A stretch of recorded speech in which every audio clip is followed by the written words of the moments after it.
So today I want to talk about this story out of the Financial Post, and it's titled Trudeau Government Has Pushed Federal Spending to the Highest Level in Canadian History.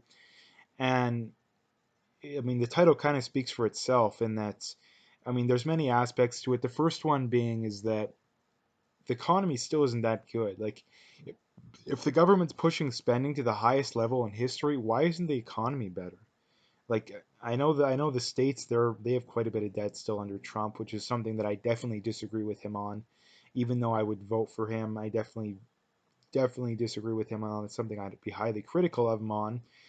The the United States, their debt levels is comparable to under Obama, even though the population's going up by, million. I think it's over a million people a year when you include illegals. So the level there isn't as bad yet, but the economy's way better. So that's the one thing that people point out, at least the critics, at least the actual critics, not the far left crazy critics. When you point out how great the economy is under Trump, they'll be like, oh, well, the Fed is just pumping money into the system, which is true. But the Canadian government's doing the same thing, even more to a more extent, and yet our unemployment's almost double what theirs is. Foreign investment's way higher in the states. All this kind of stuff is way better in the states. So although it can work to an extent, it's not working in Canada. And the one thing I'll point out too is that at some point this is going to have to change because you can't keep running massive deficits over and over and over again. It's like if you max out your credit card every month and just pay the minimum. Like do you actually, I mean that works great off the start. Like you get to spend more money than you have, but in the long run it's going to kill you. And that's what we're doing as a country, just on a much larger extent. And it's going to take longer to, feel the poor, aspects of that. And the other thing to point out, two aspect of this, for all the climate change people that are big on climate change and how big of an issue it is, where are you on this? If you think climate change is this big issue, you should be massively against deficit spending, because deficit spending increases consumption in the here and now, which means more of a contributing factor towards climate change. But you're not.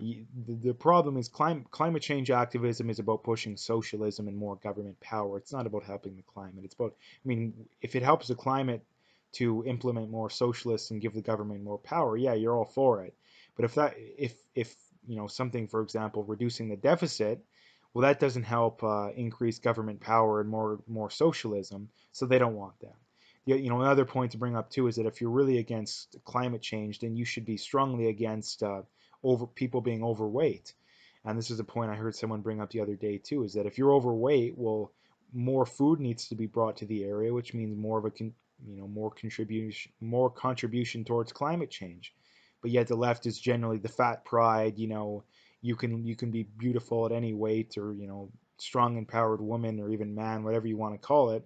But they're not for that, because like I say, they're not for that, because if they actually cared about climate change, would they be against that? But the left is more or less, the snowflake kind of people, so you can't have any criticism and whatnot. The everyone gets a trophy kind of thing. But like I said, getting back to the main topic, I don't know what it's going to take to get people to get out from under the Trudeau government. Like, I mean, I think immigration's too high. I don't think the conservatives are ever going to run I mean, they're not going to run a strong platform. They ran a terrible platform the last election. They're more than likely going to do it again next election, and that's going to screw them over. And the liberals are going to keep immigration so high, and that by the 10, 15 years down the road, maybe two elections from now, well, a lot of the people they're bringing in now are going to be citizens if they're not already. They're going to have kids who are going to be citizens down the road, and those are just leftist voters on top of leftist voters. Not only that, they're tending to settle in the GTA, which is basically one of the areas the conservatives need to win. Maybe not in Toronto, but a lot of those Ontario ridings, the conservatives need to win if they want to get elected again. I mean, they won 95% of Alberta, Saskatchewan, and Manitoba, I think. I think they won most of Manitoba. They won all but one seat in Alberta and all of Saskatchewan. So, I mean, they got that in the bag pretty much no matter what. And the problem is that they need to win more Ontario. They're probably not going to win more in the Atlantic area. So that's kind of the big thing in Canada is that they need to win those areas, and I don't know how they're going to do it. And the Trudeau government, the other thing that's very, I mean, a lot of people think that Justin Trudeau, he's crazy, he's brain dead, all the memes you see, and that I really don't think he is. I think he's a very cunning, very smart person that if he actually cares about the cause of leftism. Now, I mean, in the end, it's doom. I think he'll be looked back on in the long run as one of the worst prime ministers in history by quite a bit. But what they're doing is that they're hooking people on leftism because increasing federal spending, all that does is just train people to think, and it writes it basically right into their genetics that you know massive amounts of government spending is essential towards running economy, towards running the country. And to cut down on that kind of thing, people view it as an attack on themselves. That's why whenever you get into debate with someone who supports free health, I mean it's not free, it's taxpayer funded, but from their perspective it's free, and welfare and all this kind of stuff. They perceive it as, oh, poor people are going to die in this apocalyptic you know scenarios that they always come up with, and that's their justification. And it's not true. I mean, poor people, a very small percentage of them would suffer, but in the long run, it would help the majority of the people because I mean, it's a classic, short-term suffering for long-term gain or short-term pleasure for long-term suffering. Like, which one would you prefer? Because I mean, the free healthcare people, the welfare people prefer the short-term gain, long-term suffering, and the long-term suffering is going to be bigger than the short-term gain. Like right here and now, in the long run, it's going to help people a lot better because if we can train people to take care of their health and do not need health, the quote unquote free healthcare, and to make it so they can afford to pay for their own, which if that happens, the other thing too is that right now doctors are paid based on the amount of patients they see, which means they have no incentive to keep people healthy.